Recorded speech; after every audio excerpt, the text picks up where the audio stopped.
Hello and welcome to Amjad academy.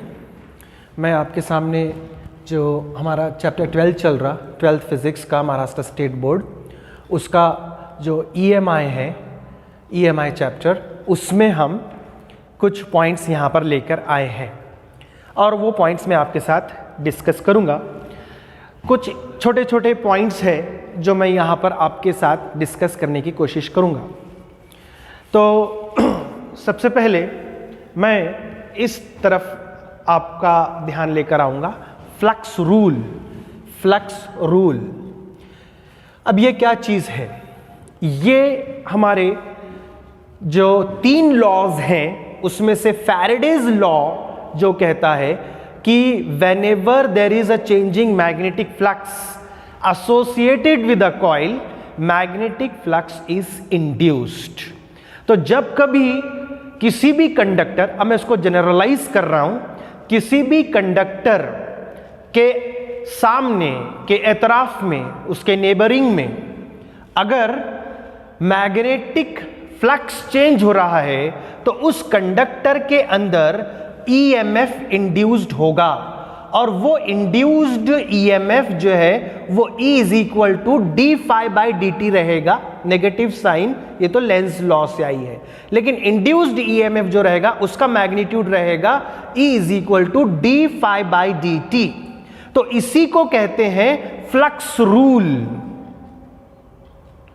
Okay, that means I can say that Faraday's first law is itself flux rule, that when you have a changing magnetic flux linked with a conductor, then EMF will be induced.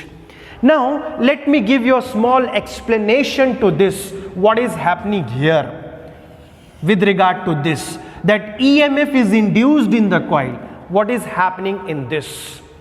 You know that if we have a magnetic field, for example here if I show that this is the magnetic field,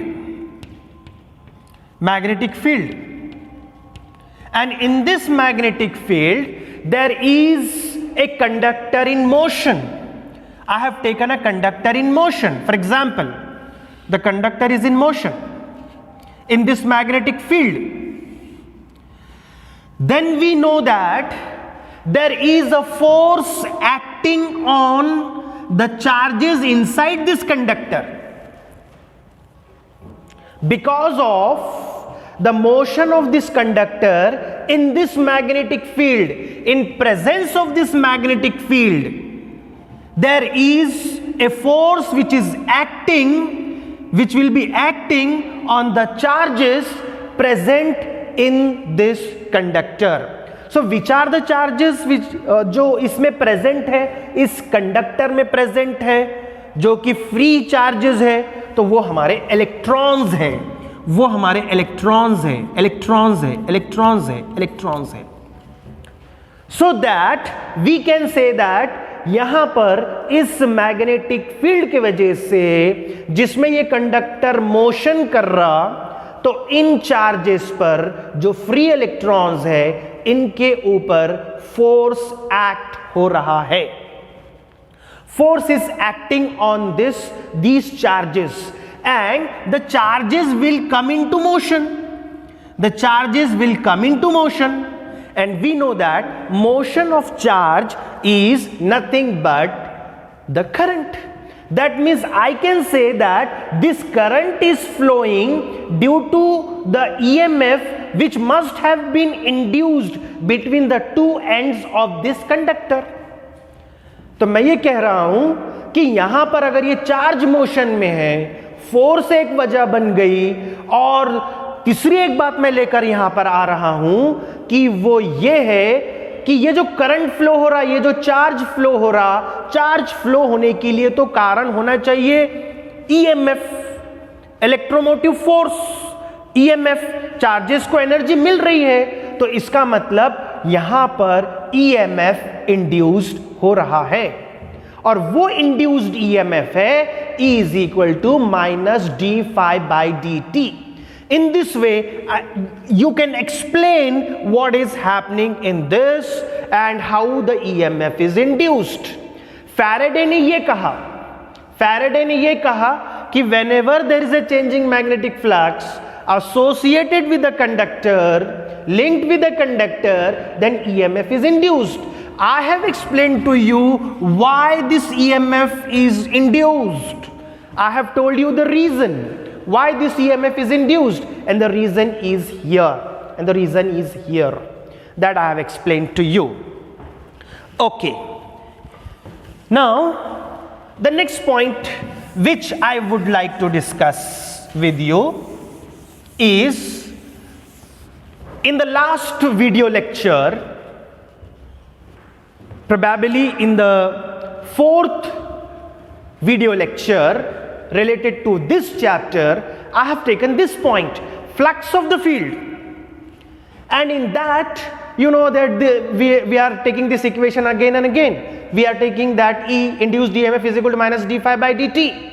And apart from that, the conclusion of that part which I have taken probably in the fourth video lecture of this chapter, we have come to this conclusion that E is equal to minus d upon dt of integral over surface of B vector, which is function of time t dot area vector, change in area vector. So I have explained to this, we have come to this conclusion. E is equal to minus, it is the time derivative of surface integral of B vector, which is the function of time t, which is changing with time t, and dot with area vector. Now how is that possible? For example, if I say that there is a magnetic field here, there is a magnetic field here, with this dot I am showing the magnetic field. What I mean to say that two possibilities arise from this. Either this magnetic field is changing, with time, that is, it is producing time varying field. If I say that the field I have taken is changing with time, this field is changing with time, it is time varying field, it is function of time, of course it is magnetic field, time varying magnetic field, then EMF has to induced. And you know how you can change it with time. Let it be. That's the thing we are telling again and again. Now, if I say that this so-called field is not varying with time, it is constant. I suppose now it is constant. How do I explain this? That even the change in area will also produce EMF, will also induce EMF. How is that going to happen? वो कैसा होगा? कैसे possible है? Let me tell you. Suppose मैंने एक conductor रखा, वो square shape का है, स्क्वायर शेप का, चाहे तो रेक्टेंगल भी ले सकता हूं, स्क्वायर शेप का है. ओके, स्क्वायर को नाम दे देते हैं A, B, C, D. I'm trying to convince to you how this change in area will give rise to EMF here. Now if I say that keeping in this constant magnetic field, now this is not time varying field, it's a constant magnetic field. ये magnetic field constant है, time के साथ नहीं change हो रहा है. अब देखिए आपके पास एक कंडक्टर है और वो स्क्वायर के फॉर्म में, स्क्वायर के शेप में है. अब मैं अगर इसी स्क्वायर को, इसी कंडक्टर को, अब अगर मैंने इसको सर्कल के शेप में ला लिया, सर्कल के शेप में, कुछ नई चीज नहीं करते हुए इसको सर्कल के शेप में ला लिया, सर्कल बना लिया, इसको सर्कल बना लिया, तो you will find that the area has changed. How the area has changed? मान लीजिए कि area of this square ABCD, इसको बोल देते हैं A1. और जब इसी कंडक्टर को, इसी स्क्वायर कंडक्टर को मैंने सर्कल में कन्वर्ट कर दिया, उसी फील्ड में रहते हुए, अब एरिया जो रहेगा, area of the circle, area of the circle will be equal to A2. अब लॉजिकली आप बोलेंगे तो दोनों एरिया सेम रहेंगे, कैलकुलेट करके देख लेना, प्रॉब्लम सॉल्व करेंगे, उसमें समझ में आएगा कि A1 will not be equal to A2. So here I can then bring the change in area dA is equal to A2 minus A1. So now the area is changing. The area is changed. Though the magnetic field was constant, not varying with time, what has changed is earlier it was the shape of square, now it is circle. That same conductor has been converted into a circle. Area has changed, and now you can find out the difference in the area. That will be A2 minus A1, or it can be A1 minus A2. That change in area will also induce EMF in that conductor. So with relation to this induced EMF, I have discussed with you the B value changing with time, and also the dA value which is changing due to the change in the shape. So this is also the conclusion of this flux of the field and the equation we have got. Okay. Next, I have here now, I am now presenting what is called as motional EMF, motional electromotive force. Now what is this motional EMF? देखिए, अगर आपने एक cell लिया DC cell, so you will get a constant supply of energy to the charges for the motion, and that will constitute the current. But that will be constant. Cell से मिलने वाला जो EMF है, that will be constant. That will be constant. But if you remember this flux rule, and the experiments done by Faraday, अगर हम उसको consider करते हैं, अगर आपने फैराडेस का क्वाइल वाला एक्सपेरिमेंट अगर याद आ रहा होगा आपको, तो वहां पर क्लोज्ड सर्किट था, क्लोज्ड सर्किट. एक क्वाइल को हमने प्राइमरी क्वाइल लिया था, एक क्वाइल को हमने सेकेंडरी क्वाइल लिया था. प्राइमरी क्वाइल में हमने जो है तो चेंज इन करंट प्रोड्यूस किया था. वो चेंजिंग करंट प्रोड्यूस कर रहा चेंजिंग मैग्नेटिक फील्ड, और उसके वजह से उसके सामने वाला, उसके नेबरिंग वाला जो सेकेंडरी क्वाइल है, जो सेकेंडरी कंडक्टर है, उसके अंदर ईएमएफ इंड्यूस्ड हुआ. तो वहां पर आपने करंट को वैरी किया, चेंज किया. और वहां हमने यह भी देखा कि अगर मैग्नेट क्वाइल एक्सपेरिमेंट देखते हैं, मैग्नेट क्वाइल एक्सपेरिमेंट अगर देखते हैं, तो हमने मैग्नेट को अगर मोशन में लाया और क्वाइल को स्टेशनरी रखा, तो ईएमएफ इंड्यूस्ड हुआ. ओके, नेक्स्ट टाइम हम क्या करेंगे, मैग्नेट को स्टेशनरी रखेंगे, क्वाइल को मोशन में लाएंगे, तब भी ईएमएफ इंड्यूस्ड होगा. और अगर हमने दोनों को मोशन में लाया, हमने क्वाइल को भी मोशन में लाया और मैग्नेट को भी मोशन में लाया, तब भी ईएमएफ इंड्यूस्ड होगा इन द क्वाइल. तो इन तीन चीजों की समरी क्या निकल रही, इन तीनों की समरी ये निकल रही, motion is resulting into induced EMF. तो यानी कि वो जो ईएमएफ प्रोड्यूस हो रहा, वो मोशन की वजह से हो रहा, इसलिए उसका नाम पड़ गया motional EMF.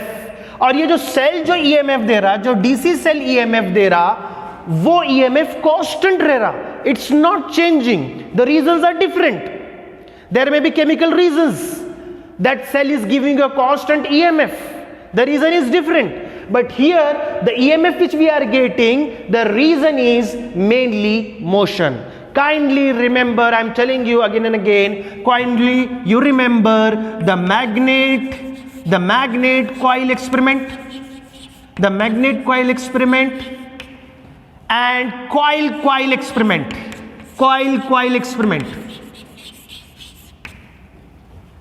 Here in this case,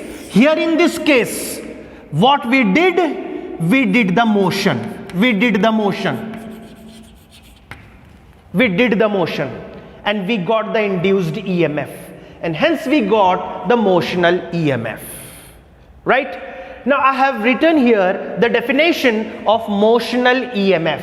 What is motional EMF? Of course it is induced EMF. Why is it produced? Due to motion. Of course, motion of either the magnet or the coil or even both of them, due to motion of a conductor in presence of magnetic field. That motion of the conductor is taking place in presence of the magnetic field. वो magnetic field की मौजूदगी में conductor motion में लाया गया और EMF induced हुआ।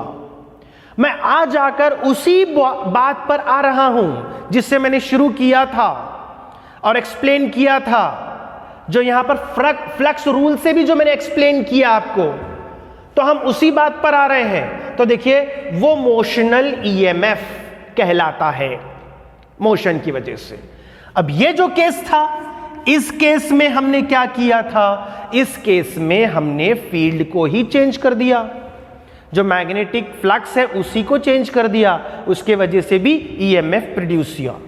अब देखिए यहां पर ये दोनों एक्सपेरिमेंट, ये मोशनल ईएमएफ। अब देखिए EMF is induced due to two reasons. Here we have got two reasons. What is the first reason? What is the first reason? Motion of the conductor in magnetic field, giving rise to motional EMF. So here we are getting motional EMF. Now, second thing. That is change in magnetic flux enclosed by the circuit.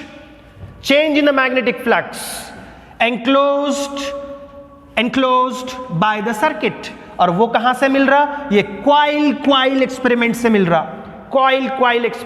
रहा, ये conclusion.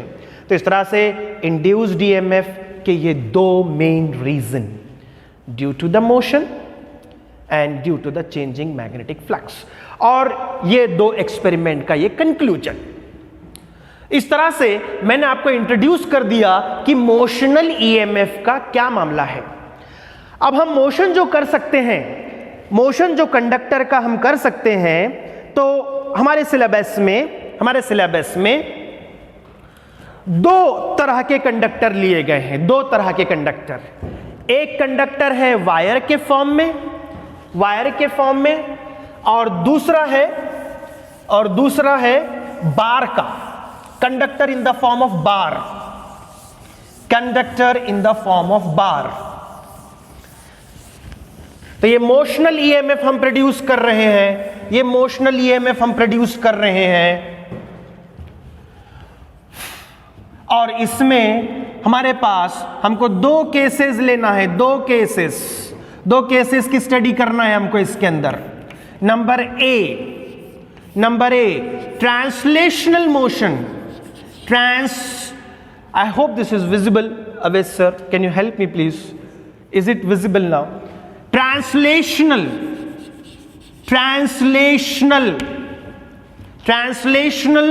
motion of conductor, और ये conductor मैं क्या मिलूंगा? In the form of wire, And second, B case. What will be B case? See, the B case will be rotational motion. B case, rotational motion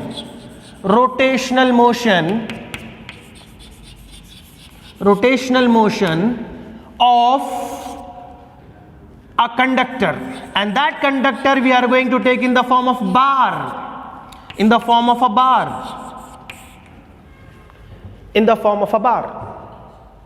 And now, as far as this is concerned, what is that? Translational motion, we know that motion in a straight line.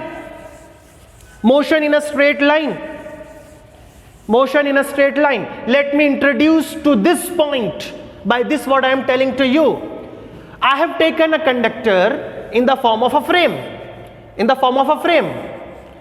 and in this frame I have a wire here like this.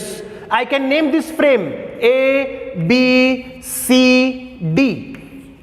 Frame का नाम रख दिया हमने. Okay, let me take this as BC here. BC here. ये frame है, और इस frame में ये जो BC है, BC ये वायर है, और इस वायर को मैं अंदर बाहर लेकर जा सकता हूं, और इस फ्रेम को मैंने रख दिया फील्ड में, मैग्नेटिक फील्ड में. मैग्नेटिक फील्ड, ये फील्ड जो है इस तरह से बताई जा रही है. ये जो क्रॉसेस मैं बता रहा हूं, ये क्रॉसेस ये इंडिकेट कर रहे, ये मैग्नेटिक फील्ड जो है into the plane of the board है, इनटू द प्लेन, अंदर की तरफ जा रहा है, अंदर की तरफ. तो इस तरह से इसको बताया जाता है, ये इसका तरीका है बताने का. लेकिन ये कांस्टेंट मैग्नेटिक फील्ड है, चेंजिंग नहीं है, चेंजिंग नहीं है. याद रखिए ये वायर है, ये वायर को मैं अंदर और बाहर लेकर जा सकता हूं मैं. अब देखिए यहां पर मैं करवाऊंगा translational motion of the wire. अगर मैं ये बोलूं कि चलिए लेंथ L ले लेते हैं, ये साइड की लेंथ L, और ये इसकी ले लेते हैं X. चलिए ये X भी हो गया, नो प्रॉब्लम. ये L हो गया, no problem. Now when this is moved, suppose मैंने इसको इस तरह से अवे दूर, AD से दूर मूव किया with certain velocity V. So what will happen? The area will increase. There will be change in area, and that change in area, ये मैं इसका ट्रांसलेशनल मोशन कर रहा हूं, मैं सीधे लाइन पे मोशन कर रहा हूं.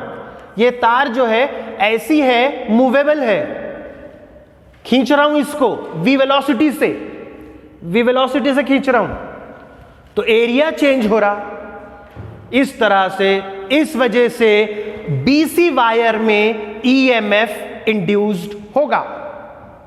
अब सवाल ये उठता है कि ये जो साइड है DCAB, ये भी तो फील्ड के अंदर है, ये भी तो कंडक्टर है, तो इनके अंदर प्रोड्यूस हो रहा क्या करंट? इनके अंदर करंट प्रोड्यूस नहीं होगा, क्योंकि डायरेक्शन ऑफ यहां पर जो फोर्स रहेगा वो in the direction of field रहेगा.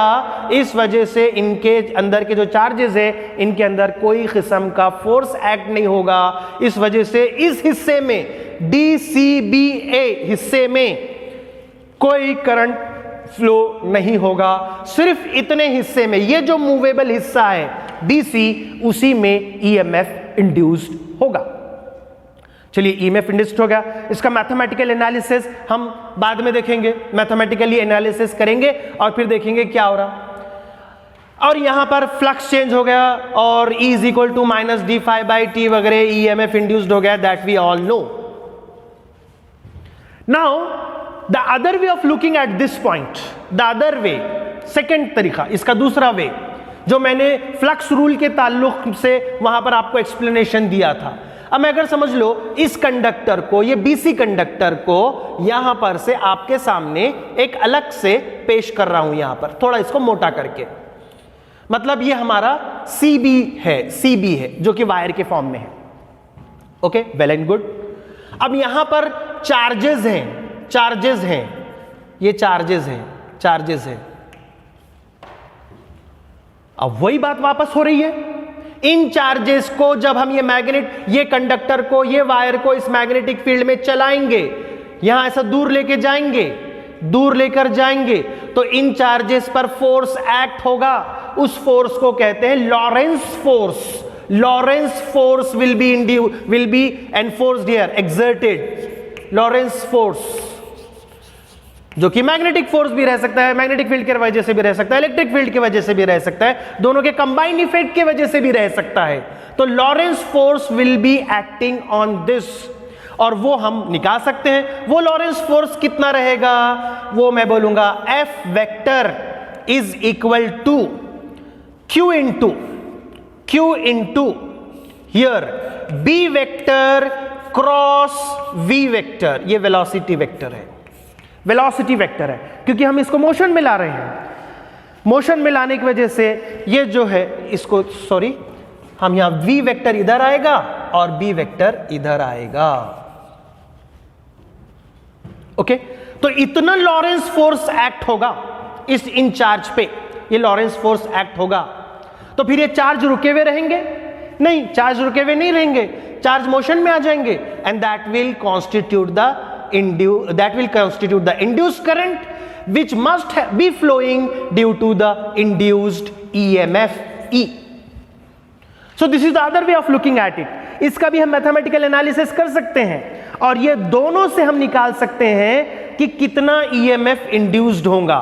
एक यहां पर फैराडेज लॉ का लगा के, लॉज ऑफ इलेक्ट्रोमैग्नेटिक इंडक्शन लगा के यहां पर आप इंड्यूस्ड ईएमएफ कितना है वो निकाल सकते हैं। मैं इन शॉर्ट अभी बोल सकता हूं कि वो ईएमएफ कितना आएगा, वो ईएमएफ कितना आएगा, वो E इज इक्वल टू, उसका मैग्नीट्यूड निकाल रहा मैं, उसका मैग्नीट्यूड निकाल रहा, वो रहेगा BV into L। B is the magnetic induction, V is the velocity, L is the length of that conductor, this conductor, length L, इतना EMF आएगा। और इसी तरीके से अब मैं दूसरे नजरिए से देखूंगा, लॉरेंस फोर्स लगाऊंगा, यहां पर लॉरेंस फोर्स लगाऊंगा, लॉरेंस फोर्स को अप्लाई करूंगा और मैग्नेटिक फोर्स को अप्लाई करूंगा, तो तब भी मुझे यहां पर इंड्यूस्ड ईएमएफ जो मिलेगा, that induced EMF will also be again equal to BVL। Same conclusion I will be getting, but the ways are different. Now अब आप बोलेंगे आपने ये दोनों को डिस्कस किया, what is the conclusion? What is the conclusion? The thing is very simple. Here I have considered only the electric field.